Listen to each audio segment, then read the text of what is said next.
everyone, and welcome to the program. This is your Business Morning. This Tuesday is a public holiday here in Nigeria. I am Bosun Amofa. It's good to have you around. Of course, Nigeria is set for a new CEO. The 2019 elections is just about 100 days away, and now we'll have a raft of agenda and campaign documents on the country's political street. Today, we're starting to interrogate some of these policy documents.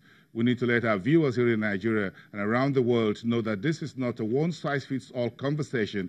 So today, we're looking at the two of the front runners of the APC, President Buhari, who is running for the second term, and of course Atiku Abubakar, former vice president under the People's Democratic Party, who is running also in this contest for 2019 to 2023 political period. So that's the conversation today. We're discussing the policy documents released in the last 72 hours by these two individuals and their political parties that is already in the public domain. This conversation has nothing to do with the character or the person of these individuals, but the documents, the agenda documents that they have revealed. On Sunday, the All Progressives Congress, the APC, on the platform upon which President Buhari is running, revealed what you call the next level policy agenda, which was a 28-page document. Of course, the same day, but formally on Monday, which was yesterday, Atiku Abubakar, who is running on the platform of the PDP, released a 63-page document, which is called Get Nigeria Working Again. So we're interrogating these two documents, the 28-page document, which President Buhari and his team and his administration outline what they have done and what they will be doing, what's it called, where we are headed. That's what that document says. Atiku Abubakar has a 63-page document on which he analyzes what the policy thrust of his administration will be if he gets elected in February next year. It is a 5-pillar platform, and we'll try to take this through. Our guest here in the studio with us, Tiliwa Adebajo, is an economist and policy analyst. He's also the CEO at CFG Advisory. Good morning. It's good to have you here. Thank you very much. Thank you. It's a very interesting time. So let's get this conversation started about these two documents. But first, let's look at what you call facts and figures on the state of the economy. And I saw a little bit of that within the first few pages of what Atiku's policy document is all about, talking about our debt, our GDP, inflation, and those numbers. So let's start with where we are at the moment. Thank you very much, Bosun. And I think you've set the stage for this. And I think this is very important analysis because people have been asking me which of these two documents is the better document. And the question I've always told people is the fact that we need to analyze these documents. We need to understand where we are today and be able to get each person to make up its mind as to how it sees. So I think our job really is to be able to put out the facts there to be able to let people know where we are. Where are we today in terms of the Nigerian economy? The most important indicator, economic indicator in any economy or any country is the GDP growth. How is Nigeria performing in terms of GDP growth? This is really where we have a major challenge. Our economy went into a recession, and our economy went from a GDP growth of 6.25% and crashed all the way to minus 2.3% and just recently recovered. But unfortunately, after the recovery of the economy, we're finding a situation whereby the economy got to about 2.1, the GDP got to about 2.1% fourth quarter last year. But since then, unfortunately, the trajectory has been downwards. We've gone down from 1.8 to 1.5 to 1.3. And even the Central Bank of Nigeria is predicting that by second quarter next year, the Nigerian economy might be back into recession. This is rather unfortunate. The worst part of this is the fact that the economy has not been growing at the rate of our population growth, which is 3%. In the last 3 years, our economy has not reached the 3% mark. So what that means is that over 100 million Nigerians have been pushed into the poverty trap. And of course, we now have the unwarranted title of the poverty capital of the world. Now, inflation levels are also quite bad, and I think that now has been brought under control. Interest rates has remained stubbornly high, and if we take a look at the debt numbers, which is really one of the problems we have now, is the fiscal problem. The fiscal problem is the fact that we now have, over the last 3 years, We have doubled our debt stock. 3 years ago, the debt profile was 11 trillion naira. Today, it stands at 22 trillion naira. And the worst part of that is that it's not the debt to GDP ratio, but the fact that we're spending 60% of our revenues to service debt. We spent about $3.5 billion in the first 6 months of this year, $3.5 billion in the first 3 months of this year to service debts. That will come out to about $7 billion in a year. That clearly is not sustainable. Okay. I'm just going to pause you there a little bit, very strongly, and we're going to start using some of the materials that we have so that people see the numbers for themselves and as they are presented by these two candidates who are vying for the office of the CEO as Nigeria search for a new CEO. Some of the things you spoke about relate to what Atiku Abubakar's policy document had on page 5, I guess, where he says whether there is key messages. So I want you to take us through that as well so that we talk to the numbers. We talk to some of these presentations that has been done. Just before that page is where you find the key messages. That's the mission statement. We'll get to that in a short while. But under the key messages, at the bottom page is where we found some of the things you talk about. Our third quarter unemployment plus underemployment ratio, which was 28.3% using, thank you folks, that's coming in through there. Our viewers can see that. Unemployment, we saw that at the far left. Then we find the middle where we have the third quarter. We don't have the new numbers yet. But again, if you look at the yellow point, bullet points on the Rafah, or the far right, we saw the deadly attacks by Boko Haram. 1.7 million internally displaced Nigerians. To the north is 5.2 million Nigerians in northeast need food assistance. These are figures from the Atiku's policy document showing where we where at the point. But if we look at the key messages from Atiku, so we'll start, because of time, start to take this through. The underperformance by the state government, structural fault lines, and unity under threat. If you look at those points, do you think these are key messages that resonate on the street right now among everybody?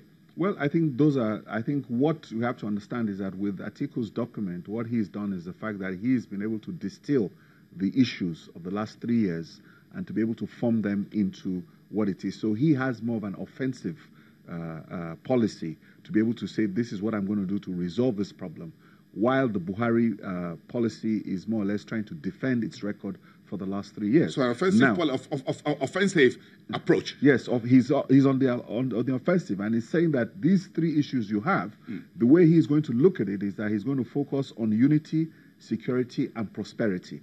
That is what he's going to be able to use to do that. And of course, he's promising restructuring. Yes. I look at this 3 and I found out that this is what he called his mission. He says to provide appropriate political leadership for one, unity, talking about promotion of cooperation, consensus in the society as folks can see that on TV. Security, he also bringing that in. That's also on Buhari's document. We'll get to that later. Then, of course, prosperity there is a bit of a new buzzword that I found, a forward that I found it at, and it says building a strong, resilient, and prosperous economy. So it's not just about the economy. He believes that's what we call prosperity. What does that mean to you? Growing the economy, being prosperous. Are they two sides of the same coin? Well, I think it's an extension because first of all, he is saying that first of all you have to have unity in terms of providing that restructuring and unify the nation. You need, because of these fault lines, then you need to be able to have a secure environment, and then of course you need to deliver that prosperity with economic growth. And I think in terms of his economic agenda and his economic development agenda, he's focusing on 5 key pillars. He's talked about the competitive and open economy, reforming public institutions, reducing infrastructure deficits, promoting economic diversification, and human capital development. So on the Atiku side, these are his 5 pillars in terms of providing prosperity. So you're talking about page 12 of, if our viewers have those policy documents and you're following this through, we're on page 12 of that Atiku's 63-page document. So these are the 5 pillars. But if you look at how his team, and he arranged this particular 5 pillars, you can see that it's not from 1, 2, 3, 4, 5, but 5, 4, 3, 2, 1. Yes. Why do you think this was arranged in that particular order? He's putting human beings first. He wants to have an economy with a human face, so human capital development is a key priority for them. They're looking at human capital development, economic diversification, and the rest of them. And if you take a look at the whole document, Atiku's issue is the fact that he's looked at his economy, he's identified his priorities, and then he's looked at governance, and then he's taken the last issue where he talks about how he's actually going to fund all these priorities and all these promises. Among these 5 development economic agenda of Atiku and his team, and of course the one of the competing political parties, is reforming public institutions. Yes. Which I found very interesting in this. That's a new one. That's a new one. That's a new one. I found that as a new topic in the entire conversation, that we need to reform public institutions. Yes. When it talks about reform, there was the Rossanian report under the Jonathan's administration that says we should prune the number of MDAs that we have. Is this the same old thinking, the same old talk, or something new? Well, I think that is what they're looking at, because the Rossanian report, unfortunately, is gathering dust somewhere. That has not been implemented. Because Oronsoye had done that work, he'd gone around to see which one of these ministries you could consolidate. And I think it's become an issue because we're heading for a fiscal crisis, and there's something we need to do about this in terms of that reform. So it's something that is resonating. What do you think Atiku Abubakar means by competitive and open economic system? That's this pillar 1. Well, I think what they're saying about a competitive and open economic system is the fact that, as you would know, when he was vice president of Nigeria, he was the chairman of the National Council on Privatization. And I think he oversaw one of the biggest privatization and concessioning processes in Nigeria, which led to the opening of the economy in terms of government getting out of a lot of all these businesses. So I think that he has seen the benefits of having an open and competitive economy, because not only that government doesn't have the deep pockets, the deep pockets, or doesn't have the fiscal strength to be able to fund its own ministries, not to talk about capital projects. He felt that you need to open up the economy, make it more competitive, and so that you can create competition and you can attract investments and boost economic growth. I see this 63-page document, and I see a lot of privatization embedded in there. It's clearly a private sector-driven PPP type approach to economic development. That's what I saw from here as well. I saw that Buhari, Atiku is more focusing on privatization across all the sectors, trying to get the private sector to lead from the front as far as the economy is concerned, as far as this document is concerned. And of course, for the benefit of our viewers, we're interrogating this document not based on any preference for any political party or political aspirant. We're doing this based on what you may find very simple. It's called the alphabetical order of their names. So Atiku is coming first because A is the first alphabet of his name, and Buhari, that's alphabet B. So it's not in any other preference. We need to let our viewers also know that. So we're doing that in alphabetical order. So that is very important. Now, we need to take a bit more views on these, Tilewa. When Atiku talk about its economic growth drivers, what do you make of these growth drivers? We had the 5 pillars, then we had subsumed them into 3 growth drivers. Let's look at this 2 minutes, then we'll take a break, then we'll move on. Okay, as we know now, one of the key problems with Nigerian economy now is that we are not able to grow this economy. And from the growth trajectory, it looks like we're heading into another recession. So one of the things that I guess they're trying to do is to resonate with the electorate to say that we have a plan to grow this economy. And don't forget that the Buhari administration have also come up with their own economic recovery growth plan.